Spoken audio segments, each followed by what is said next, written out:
Então vamos lá, boa noite a todos, sejam bem-vindos.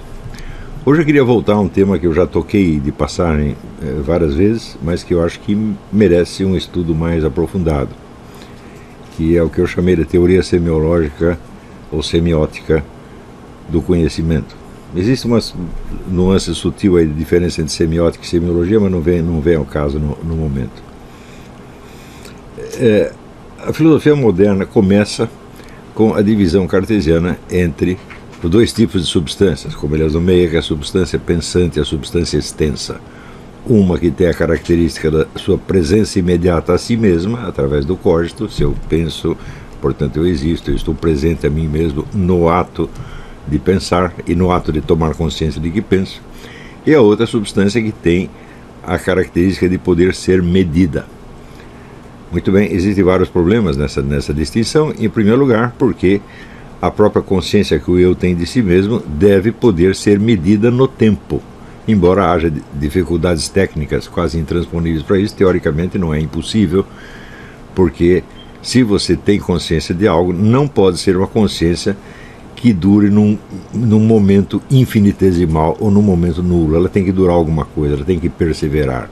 O simples fato de você fazer o raciocínio, penso, logo existo, bom, algum tempo transcorreu aí, e a consciência que o eu tem de si mesmo tem de ter sido mantida durante este período.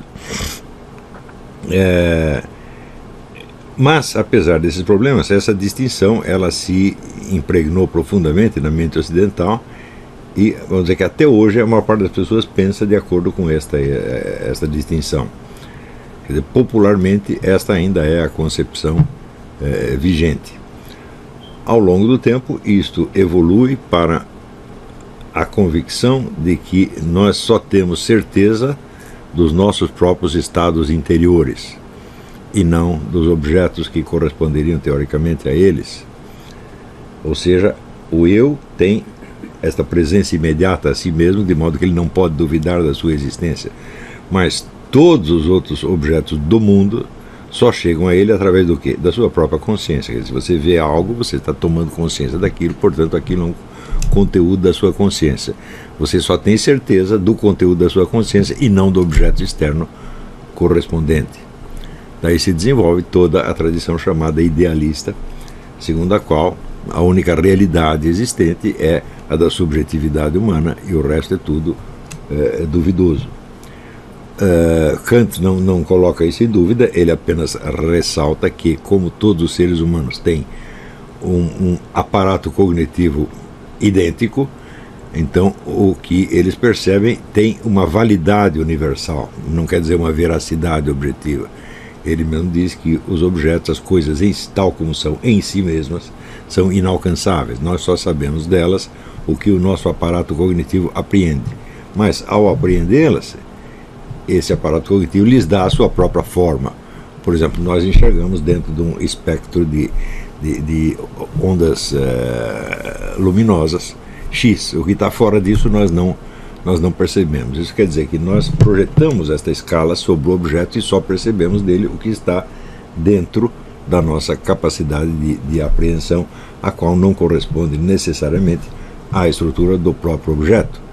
Todos nós sabemos que os cachorros, por exemplo, eles captam ondas sonoras que nós não captamos. Quer dizer, isso faz parte do mundo deles, mas não faz do nosso. Isso seria, vamos dizer, uma prova, entre aspas, de que a forma do mundo, tal como nós o conhecemos, é determinada não por ele mesmo, mas pela estrutura do nosso modo de conhecer.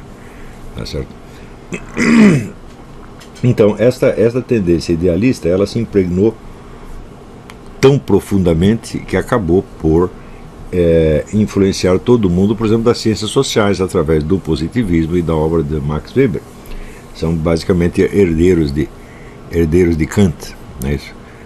Você vê que a ideia vamos dizer, das formas cognitivas que determinam a nossa imagem do mundo, ela está presente em praticamente toda a sociologia e antropologia desde a metade do século XIX até hoje, com exceção da sociologia marxista, que pensa por uma outra via completamente diferente. Mas no meio você ouve evidentemente episódios como do bispo Berkeley, que dizia que, no fundo, tudo que existe são apenas ideias, tá certo?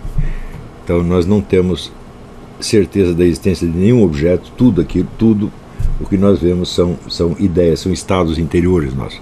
E depois David Hume ainda agrava isso, dizendo que nós não temos certeza nem mesmo dos nossos estados e nem mesmo da existência de uma consciência. Diz ele, tudo que nós percebemos são estados impermanentes, estados provisórios, temporários de consciência. Nada garante que haja um eu permanente por trás deles. Isso não é incoerente com o que Descartes disse, porque Descartes disse que a consciência que o eu tem de si mesmo, no ato do penso logo existo, ela fornece uma certeza imediata enquanto você está pensando nisso, só naquele momento.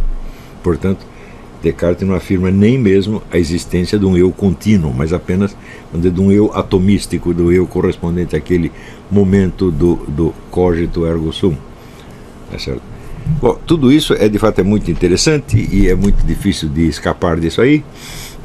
Evidentemente isso, dentro da própria escola idealista, surgem milhões de problemas, sobretudo para os filósofos que são cristãos e que dizem, bom, então como é que nós vamos justificar a existência de um Deus que criou o universo, etc, etc, dentro de uma perspectiva idealista. Isso se torna enormemente complicado e surgem discussões intermináveis. Só que,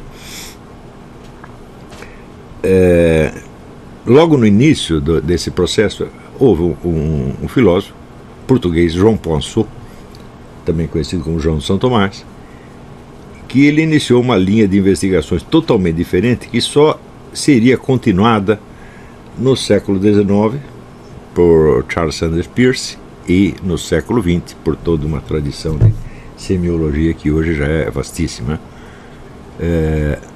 Mas mesmo esses pensadores da linha semiótica, eu não creio que tenham percebido exatamente o alcance das descobertas do João Ponceau, que só foram enfatizadas mais claramente por um filósofo americano chamado John Dewey. Ele é D-E-E-L-Y. O Dewey é um sujeito que escreve de uma maneira muito complicada e não creio que os livros dele tenham tido a difusão que merecem. Mas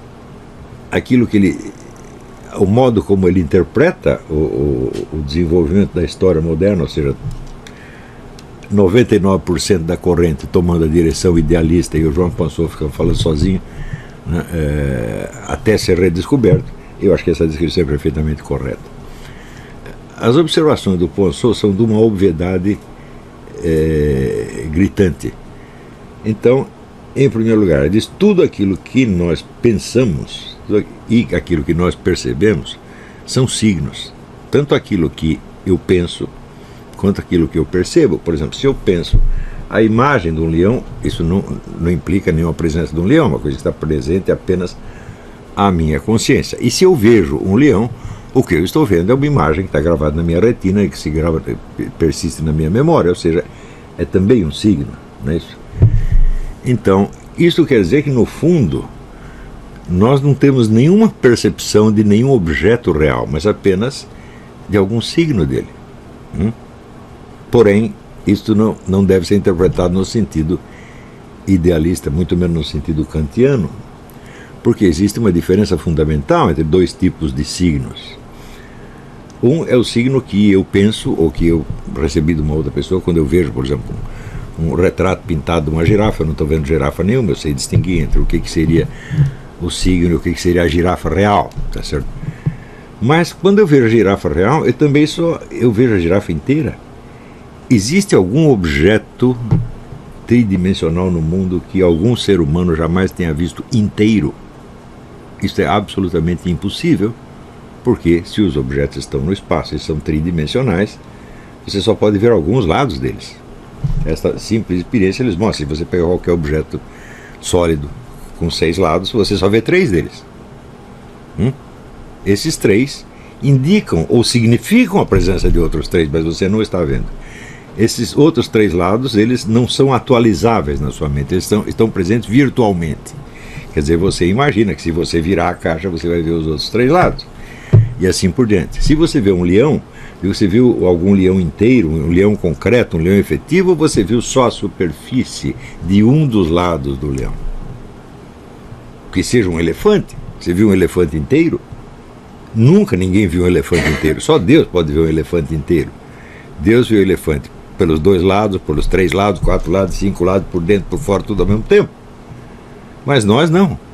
Isso significa que não tem sentido você dividir o mundo entre o que é ideia, o que é pensamento e o que é coisa. Porque nos 2 casos você só está vendo signos. É? Existe alguma diferença fundamental que distingue os signos meramente pensados dos signos que atestam uma presença efetiva? Essa diferença existe. Em tudo o que você percebe imperfeitamente, o signo que chega até você é uma parte ou aspecto da coisa. O que não acontece com os signos que estão na sua mente. Então, quando você tem uma imagem de leão na sua mente, isso é parte de um leão? Não. Não é isso? Então, quando o signo é parte, então com certeza ele não foi criação da sua mente. Certeza absoluta. Porque o que é característico do signo mental é que você o inventou e você pode modificá-lo. Mas se você modificar o quanto você quiser a imagem do leão, fazer ele virar uma banana ou uma formiga, quando você olhar, o leão ainda está lá com a mesma forma de antes. Tá certo? Então, isso quer dizer que naquilo que não é produzido por nós, naquilo que não é ideia, tá certo? Nós não temos uma capacidade de alteração imediata como temos naquilo que concebemos. Então, até você tomar consciência disso que o João François está explicando, você pensa assim, se você disser a frase tudo é signo, você vai ter que interpretar no sentido idealista, portanto, ou no sentido kantiano, quer dizer, nós só percebemos formas que a nossa própria mente criou e não temos acesso à realidade objetiva, ou seja, à consistência dos objetos enquanto tais. Não é isso? Então, nesse caso, a alternativa seria ou você tem uma ideia na sua mente, um signo, uma representação, ou você tem o conhecimento da coisa inteira, tal como ela é na sua realidade, ou seja, a coisa em si. Esta alternativa, ela, como essa dicotomia, ela não tem solução. Uma vez que você aceitou que as coisas são assim, ela não tem solução. Mas, se você interpreta a palavra signo no sentido que lhe dá o Jean François, o problema está resolvido automaticamente e nem se justifica que ele tenha sido jamais colocado, pois não há possibilidade efetiva de confundir os signos pensados com os signos apreendidos. Então, eu lhe dou um exemplo. Por exemplo, no livro do Jim Corbett, ele conta que quando ele está caçando o tigre, ele logo se acostumou com uma coisa: quando havia um tigre por perto, os passarinhos logo davam alarme, começavam tudo a piar, voar, fazer algum... Ou seja, ele sabia que isso ia acontecer. Bom, isso é um signo? Claro, o alvoroço dos passarinhos é um signo da presença do tigre. E eles não são parte do tigre. Então nós diremos, então a sua distinção não vale mais. Mas muito bem, o alvoroço dos passarinhos não é parte do tigre, mas é parte da presença do tigre. E o que está sendo percebido ali não é um tigre, mas a presença de um tigre nos arredores. Portanto, trata-se de um signo que é parte de um acontecimento. Ele é parte do signo externo. Nós podemos chamar de signos partes e signos pensamentos, ou outro termo qualquer. O signo que é parte, ele não precisa ser necessariamente parte de um objeto, mas parte de um processo. Não é isso? Então, por exemplo, quando você ouve um tiro seguido de um grito. Bom, o tiro não é parte da vítima, tá certo? E o grito também não é uma parte, mas é uma ação dela. Mas os dois são partes do processo. Tá certo isso? Então, isto basta para distinguir o que nós chamamos de mundo e o que nós chamamos de pensamento.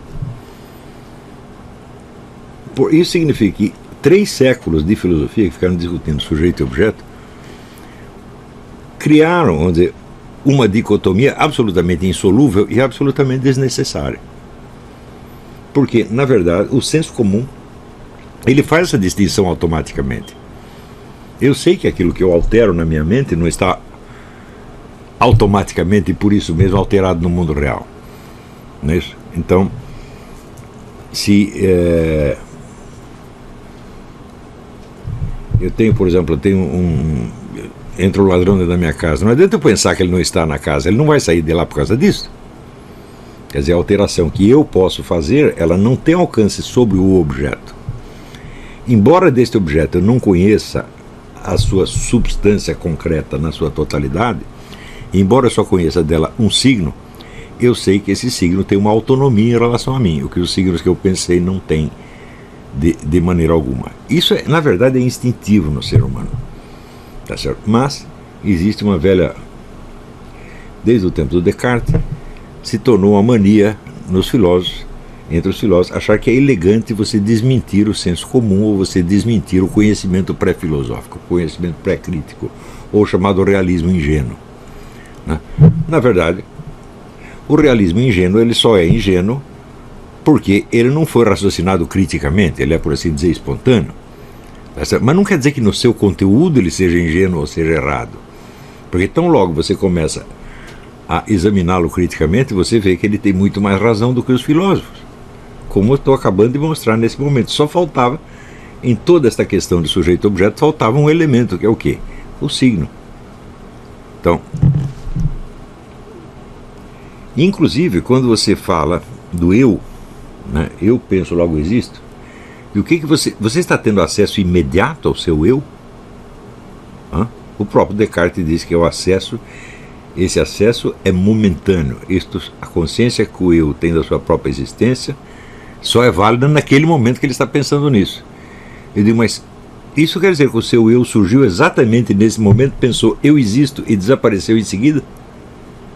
Não é possível. Isso quer dizer que do seu próprio eu, o seu próprio eu você também só conhece por um signo.